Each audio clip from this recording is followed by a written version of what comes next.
After 2 weeks of staying nga namin dito sa Mindanao, ngayon pa nga lang ulit kami dito makakatambay kay Jake. Ang dami nga kasi namin ganap dito sa first week namin of stay. Nakakabisita kami pero sobrang saglit lang, as in mga 5 minutes lang alis na kami agad kasi may mga lakad pa. Sinulit nga lang kasi na isa ko pang kapatid ang pag-stay niya dito ng isang linggo dahil nakalib lang siya sa work. And today, here we are again, Jake. Makakatambay na nga ulit ng ilang oras at ito lang rin naman ang mga ganap namin. Maglalaro yung mga bata, magchismisan yung mga mommies, magpo-food trip or whatsoever. Ang saya siguro, Jake, nakikita niya yung mga pamangkin niya at kapatid niya na naglalaro tapos mamaya mag-aaway or magpipikunan. Nagmanasad. Di pangus.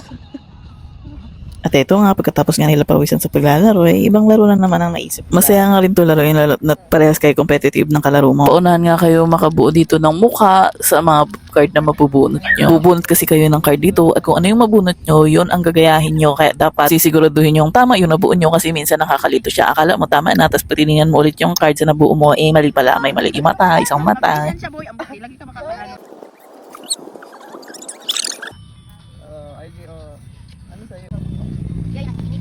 May stress.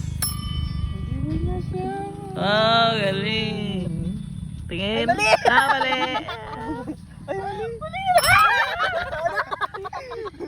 Ay, tama ako. Baka nahihirapan siya. Minum. Tama ka ba, Di? Balik. Ay,